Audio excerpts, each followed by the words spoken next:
Hello, and welcome to Reddit Confessions. You ever stand in your own house and feel like you've accidentally walked onto the set of someone else's life? Last night, I did.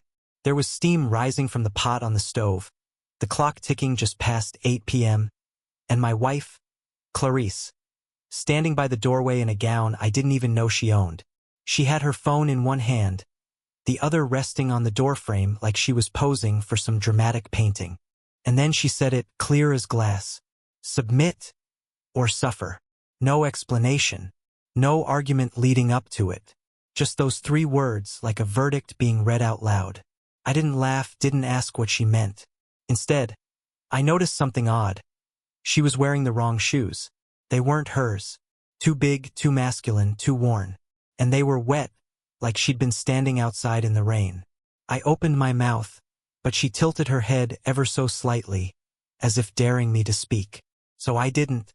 I turned my back, walked into the next room, and sat in the dark. I thought ignoring her was the power move. I thought letting her little performance fizzle out would be enough. But within minutes, I heard her voice again. This time quieter, from somewhere in the hall. She wasn't alone. I leaned just far enough to see shadows stretching along the wall. Two of them. One was hers. The other belonged to a man whose voice I recognized instantly, though I hadn't heard it in years. And in that moment, I knew this wasn't just about control. This was about something that had been happening behind my back for a long, long time.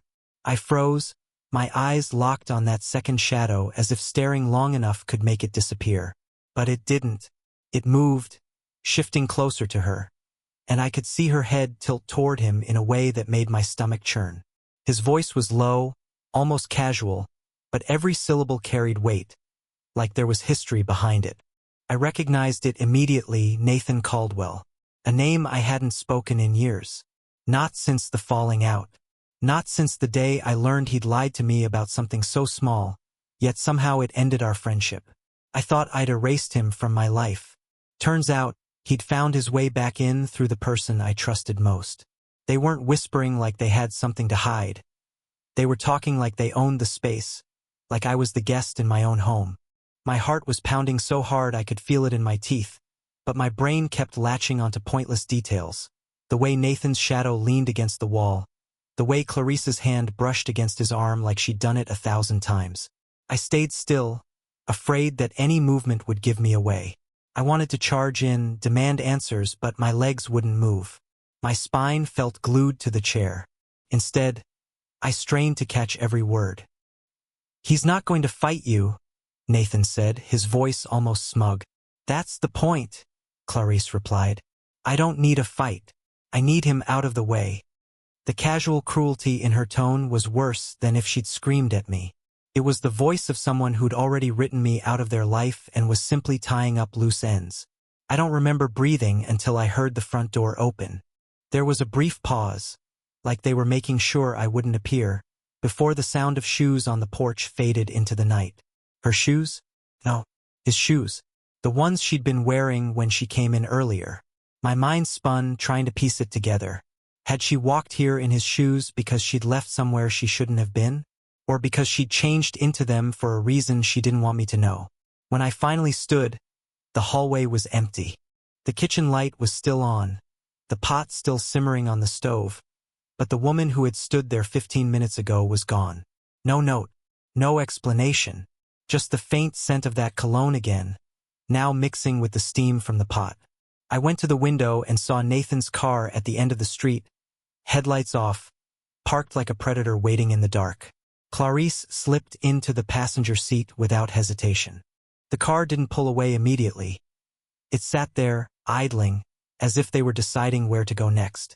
And I stood there, gripping the curtain, feeling like the walls of my home weren't mine anymore. I didn't run outside. I didn't shout. I didn't call her. I just watched, my hands shaking so badly I had to steady myself against the wall, as they finally drove away. The taillights vanished, and the silence that followed was the loudest sound I'd ever heard. That's when it hit me, her ultimatum, submit or suffer, wasn't about some power struggle in our marriage. It was a warning that she'd already chosen my suffering, and she was just letting me know it would hurt more if I tried to stop her. And yet, even knowing that, I had no idea just how deep this was about to go. I didn't sleep that night. I sat in the dark living room with the curtains open, watching the empty street like Nathan's car might appear again. The house was too quiet, the kind of quiet that makes you aware of your own breathing. At 3:12 a.m., I finally heard the sound of the front door unlocking. Clarice walked in as if she'd just stepped out to grab the mail. She didn't say a word to me. No explanation. No glance in my direction. She just went straight upstairs. I could hear the shower start running a few minutes later. It wasn't the smell of her perfume or the faint trace of cologne in the air that hit me the hardest. It was how calm she was, like she knew I wouldn't dare question her. The next morning, she acted like nothing had happened. Made coffee. Asked if I needed anything from the grocery store. That false normalcy made my skin crawl. I gave her short answers and avoided eye contact, and for the first time I saw her smile. Not warmly, but in a way that said she'd noticed my discomfort and found it amusing.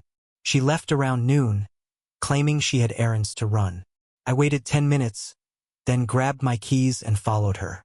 I'm not proud of it, but I've never been so desperate to know the truth. I kept 2 cars between us, my pulse thudding with every turn. She didn't head toward any store or office. Instead, she pulled into a small diner off the highway. From my spot in the parking lot, I had a clear view of the front door. 10 minutes later, Nathan's truck pulled up. She was already out of the car before he'd killed the engine, walking straight to him. They didn't just hug. They lingered, her hand pressed against the back of his neck like she couldn't stand the space between them. I wanted to storm across the lot, but something told me to stay put. I needed more than my anger. I needed proof, something undeniable. They went inside, sat in a booth near the window, and from where I sat, I could see just enough. Her face lit up in a way I hadn't seen in years. They leaned in close, talking like co-conspirators. Then I saw her hand slip something small across the table. He glanced around, pocketed it, and smiled. They stayed for almost an hour before leaving together in his truck, my wife's car abandoned in the lot. I tailed them again, heart pounding, until they pulled into a gated property I recognized. A place Nathan's uncle owned out by the lake. It wasn't the first time I'd been there, but it had been years. That place was where we used to camp out as teenagers, where secrets stayed buried because no one else ever came around. I parked far enough away to stay out of sight, but I could see them through the trees. They weren't talking anymore. They were just standing there, staring out at the water. Then Nathan took something out of his pocket, the same thing she'd passed him at the diner, and placed it in a small metal box. He locked it, set it under a bench, and covered it with an old tarp. That was when I realized 2 things. First, whatever they were doing, it wasn't just an affair. This was bigger.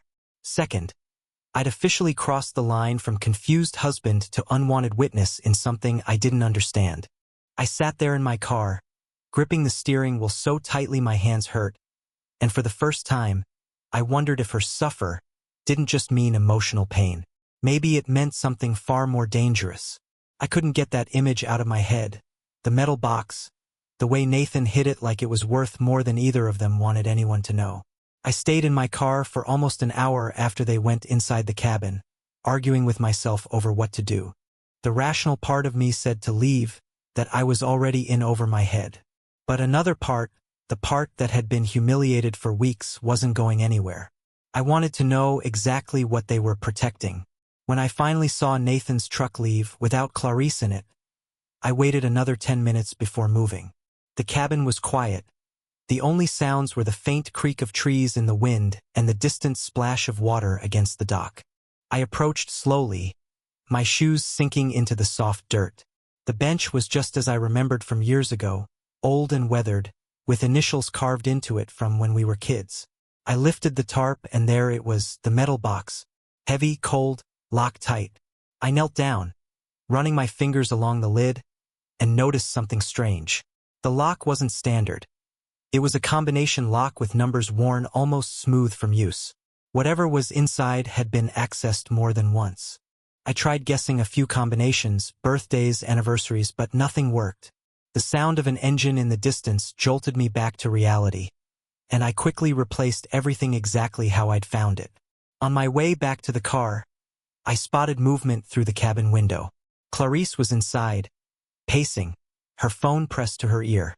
She didn't look relaxed. She looked cornered. At one point, she slammed her hand on the table and said something I could only partially make out. "He's getting suspicious." I froze. My stomach turned cold as I realized she wasn't talking about Nathan. She was talking about me. I ducked behind a tree, heart racing, as I watched her hang up and walk toward the door. She stepped outside, scanning the area like she was expecting someone.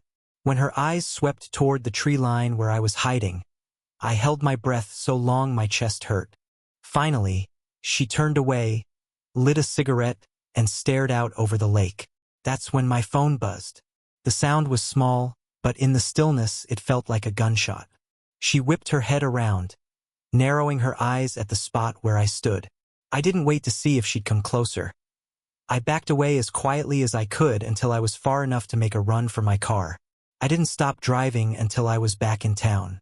My hands were still shaking when I pulled into our driveway, but my mind was already racing with questions. What was in that box?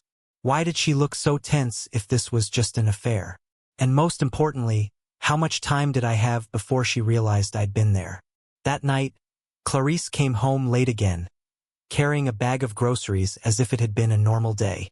She didn't mention the lake. She didn't mention the cabin. But there was a flicker in her eyes, a kind of quiet calculation, that told me she knew more than she was letting on. And for the first time, I wondered if she was no longer trying to hide her betrayal. Maybe she was setting me up for something worse. I barely slept for 2 nights after the lake. Every time I closed my eyes, I saw that metal box, sitting there under the tarp like it was mocking me. The more I thought about it, the more I knew I couldn't just let it go. If Clarice and Nathan were keeping something that important out there, it wasn't just about their relationship.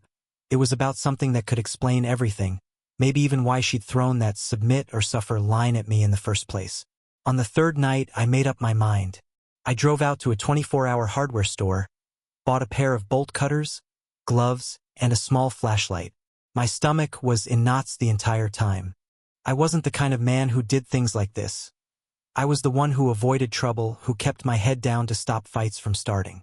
But here I was, about to break into a box that didn't belong to me, knowing that if I was caught, I'd have more than just marital problems to deal with. I waited until nearly midnight before driving out toward the lake.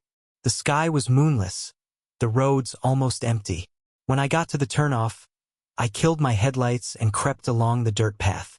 The cabin was dark, no sign of Clarice or Nathan. My pulse slowed just enough for me to move. The box was right where I'd last seen it. I crouched down, my hands trembling as I fit the bolt cutters over the lock. It wasn't easy. Whoever picked that lock had chosen something thick enough to withstand weather and force. It took 3 tries before the metal snapped with a sound that seemed too loud for the night. I paused, listening for footsteps, but heard nothing. Inside the box wasn't what I expected. No stacks of cash, no incriminating photos. Instead, there were envelopes, at least a dozen, each one thick and sealed. They were labeled with dates, some recent, others going back years. Underneath them was a small black notebook, the leather worn and soft from handling. I picked it up, flipped to the first page, and felt my stomach twist. It was in Clarice's handwriting. The first line read, "Every step, every word, every weakness, recorded." I flipped through more pages and the reality sank in. These weren't diary entries. They were logs. Logs about me. Notes on what I did, where I went, even things I'd said when I thought I was alone. And they weren't just about me. Some entries were about other people I knew. Friends, co-workers, even my brother. Things no one should have known. I was still skimming the pages when I heard the faint crunch of tires on gravel. Headlights flashed through the trees, and panic surged through me. I shoved the notebook into my jacket, dropped the envelopes back inside, and slammed the lid shut. I didn't bother putting the broken lock back. I just yanked the tarp over it and ran for my car. As I drove away, my phone buzzed. No caller ID.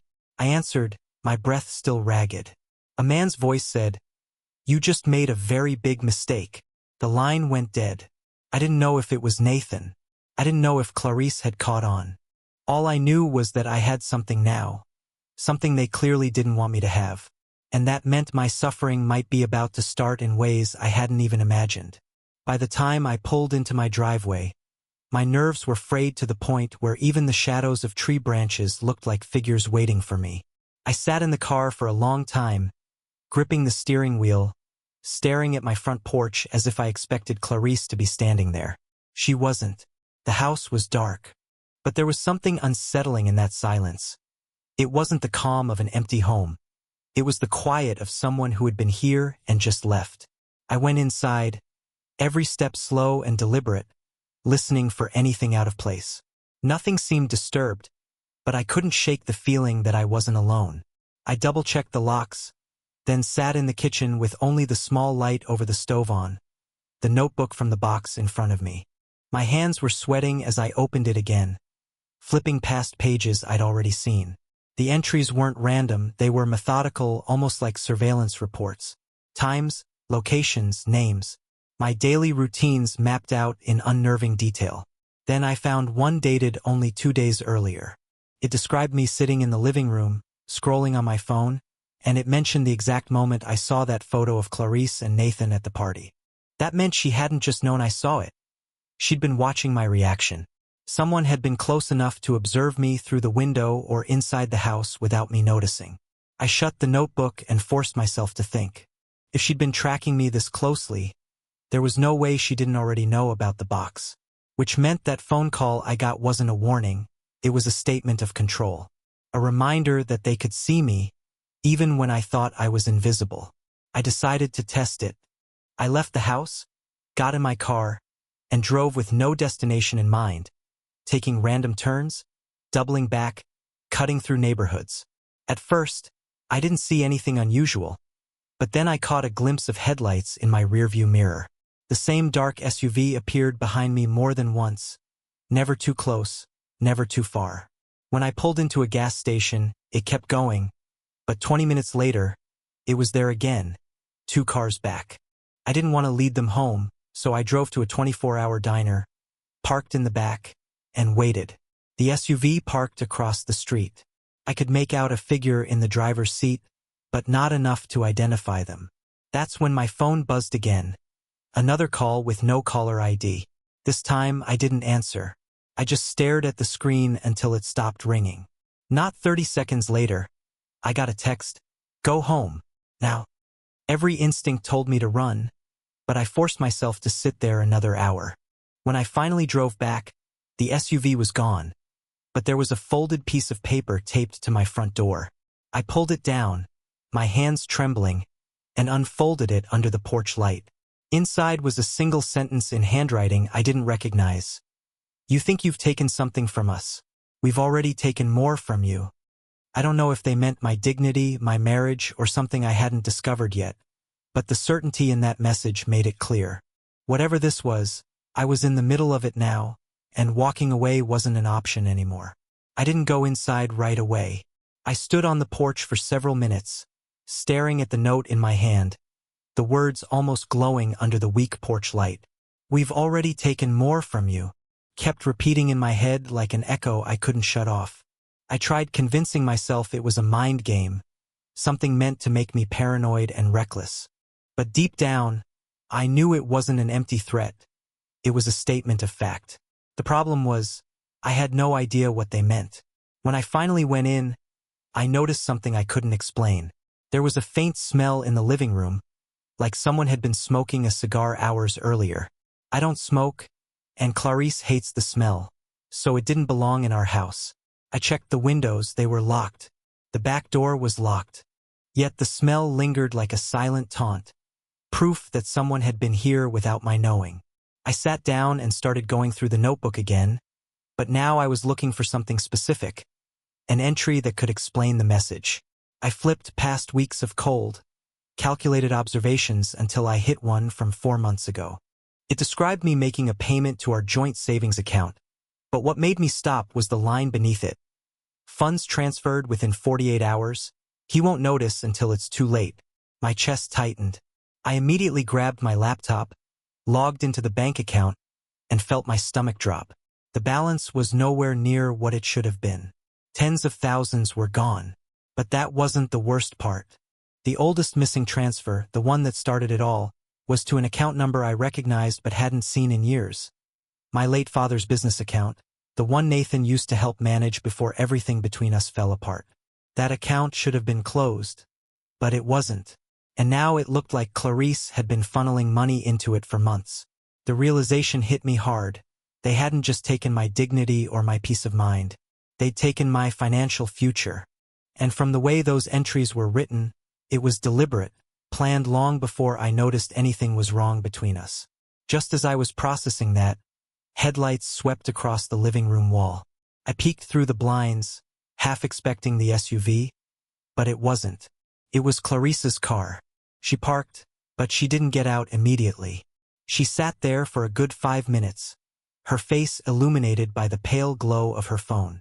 When she finally stepped out, she wasn't carrying her purse. She wasn't carrying anything. That was unusual for her. She came in, her eyes landing on the note still in my hand. For a split second, something in her expression faltered, like she'd been caught off guard. But she quickly masked it with a calm smile. "What's that?"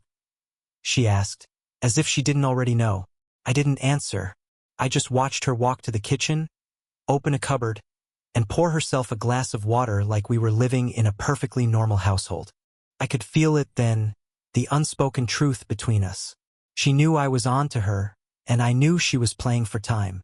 But time for what? That's when it hit me. If they'd been watching me, tracking me, taking from me for this long, then whatever they wanted wasn't finished yet.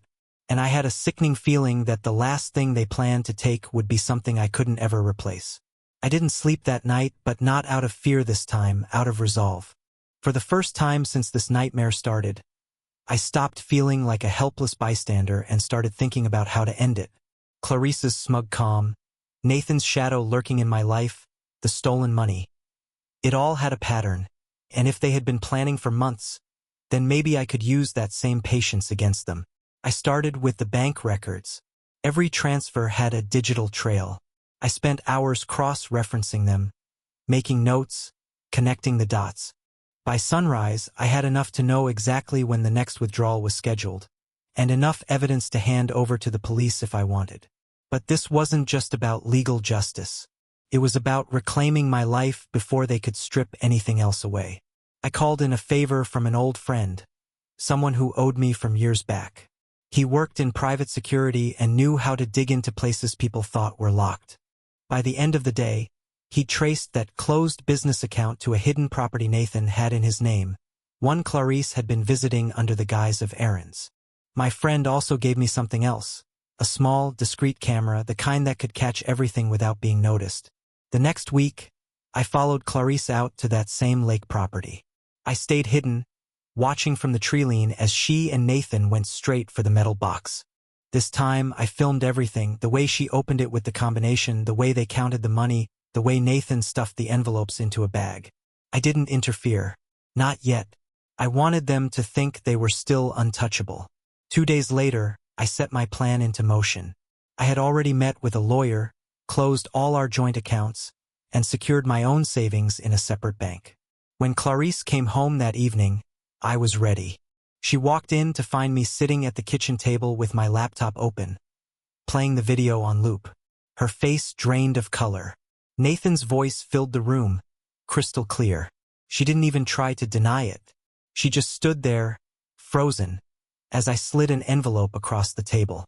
Inside was a copy of the video, the bank records, and a short note that read, "I submit to nothing." I told her she had 2 choices. Leave quietly and sign the divorce papers I'd already filed, or I take everything to the police and Nathan's business comes crashing down. She left that night. No yelling, no theatrics, just the sound of the front door closing behind her. I haven't seen her since, but I don't care to. The bank recovered most of my money. Nathan's property is now under investigation, and for the first time in months, I feel like I can breathe again. It wasn't just about winning. It was about finally stepping out of the role they'd assigned me. I'm not the man who walks away quietly anymore. I took my life back, piece by piece, and I'm not letting it go. So that's my story. What do you think? Was walking away with the upper hand better than dragging it through a public fight? I'd love to hear if you've ever had to outsmart someone instead of confronting them head-on. Share your thoughts in the comments and don't forget you're watching Reddit Confessions.